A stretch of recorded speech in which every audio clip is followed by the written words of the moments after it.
안녕 친구들, 오늘은 교과서 42쪽 몽골의 침입과 고려의 대응에 대해 배울 거야. 저번 시간에 거란의 3차 침입에 대해 공부했는데 1호부터 200년 뒤인 1231년 몽골이 고려를 침입하게 돼. 여러분, 몽골이라는 나라 들어봤지? 우리가 몽골에 대해 아는 건 지도상 중국 위에 있다. 사람들이 말을 타고 다닌다. 특이한 집인 게르에서 산다 정도일 텐데 또 징기스칸이란 사람에 대해서 좀 자세하게 알면 약간 소름 돋을 거야.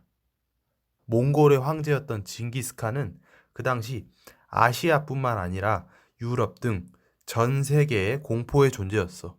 말을 타고 다니면서 침략한 곳을 다 쑥대밭으로 만드는 공포의 존재였지. 영토 크기가 보이지? 그 당시 몽골이 세계에서 가장 큰 제국이었어. 다시 돌아와서 우리가 저번 시간에도 이렇게 전쟁을 배울 때 물음 네 가지. 누구랑, 왜, 그 와중에 누가 활약, 그리고 결과는 오늘도 짚어보자. 1231년 몽골이 동아시아 끝 고려까지 세력을 뻗쳐나갔고, 그래서 소위 말하는 협박을 한 거야. 고려, 너희 살고 싶으면 물자 바쳐. 식량 많이 바쳐. 그래서 몽골이 고려에 사신을 보냈는데, 아니, 이 몽골 사신이 돌아가는 길에 죽어버린 거야. 몽골이 이러한 이유로 전쟁을 하게 된 거지. 몽골이 위에서부터 쭉 내려오는데, 당시 세계에서 가장 강한 군대가 말을 타고 쑥대밭을 만드니, 결국 고려는 개경이 위태로워지니 지금의 인천 옆 강화도에 수도를 옮기고 몽골과 싸웠지. 여러분들이 지도를 보고 이런 의문이 들 거야. 맞서 싸우지 않고 이렇게 왜 도망다니고 이러지? 사실 몽골 군대는 말을 타고 다니면서 초원에서 전쟁을 하기에 좋은데 평지에서 고려군은 이를 이용한 거기도 해. 초원이 아닌 산이나 바다 근처에서는 몽골군이 약해지겠지. 그래서 저번 시간에 나왔던 귀주성, 그리고 지금의 용인, 그리고 충주인, 각각 처인성과 충주성에서 몽골군을 물리쳤지. 특히 용인 처인성에서는 김윤우의 활약이 컸는데 이 사람은 원래 장수가 아니라 스님이 되려고 했었어. 몽골군이 오자마자 몸바쳐서 싸운 거야. 활을 아주 잘 쐈다고 해. 그 다음 충주성에서도 이 김윤우와 충주 백성들이 70일 동안 버티면서 몽골군이랑 잘 싸웠어. 이때가 몽골의 5차 침략 당시 상황이야. 하지만 고려는 오랜 전쟁 기간 동안 국토가 황폐해졌어. 지도에서 보면 몽골의 침입로 1부터 7차가 보이지. 무려 7차례 침입을 몇십 년 동안 막아내면서 수많은 국민들이 죽었고 이때 신라 유물, 황룡사 9층 목탑이 불타 없어지기도 했어. 교과 43쪽 중간에 고려사 저료의 문장을 보면 무려 20만 명이 넘는 사람이 몽골로 포로에 잡히고 몽골군이 지나간 고을들은 모두 잿더미가 되고 아이고 이렇게 문장으로만 읽어도 너무 슬픈 역사지.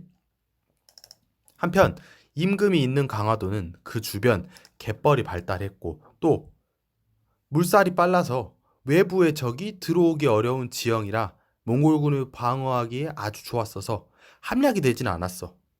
하지만 강화도를 제외한 곳에선 피해가 계속되었고 결국 왕과 일부 신하들은 몽골군이 전쟁을 멈추는 조건으로 다시 개경으로 돌아왔어.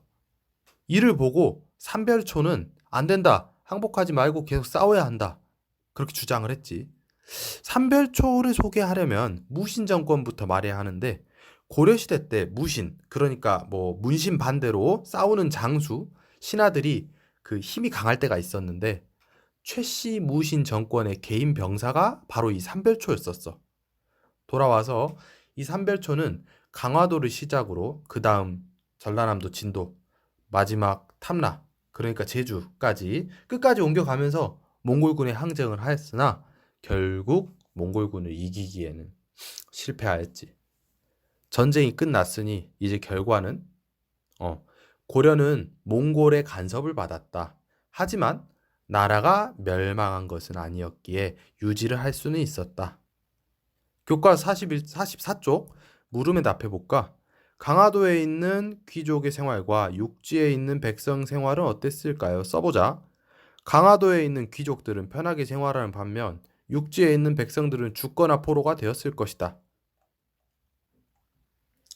여러분들 이렇게 몽골에 의해 침입을 받아 임금은 항복을 하고 수많은 문화재는 불에 탔으며 많은 사람들이 죽거나 포로가 되었어. 기분이 어때?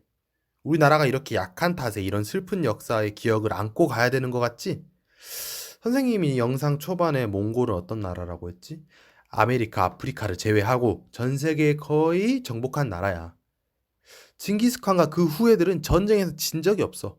그 나라를 상대로 그래도 잘 싸웠다고 말할 수 있어. 특히 병사들과 백성들이 힘을 합쳐서 세계 최강 군대에 맞서 지혜를 발휘하면서 말이야. 두 번째, 강화도에서 왕이 항복을 하는 모습도 조금 약해 보일 수 있기도 해. 사실 근데 그 당시 시간을 더 끌수록 백성들은 죽어갔기에 그렇게 판단을 한 거야. 무조건 전쟁이 무서워 개경이 다시 돌아온 게 아닌 거지. 마지막 세 번째, 항복한 왕의 말을 거역한 삼별초는 나쁘다? 일단 왕의 말을 거역한 건 잘못됐어. 그들의 생각 또한 이기적이고 그런 건 아니야, 근데. 자신이 죽을 수도 있었는데 끝까지 싸운 건 고려 땅에 상처를 준 몽골에게 치욕을 갚고 싶어서 그런 것 아닐까? 이 몽골과의 전쟁에 대해 자신의 생각은 어떤지 배움 노트에 한번 적어봐. 잘 가, 친구들.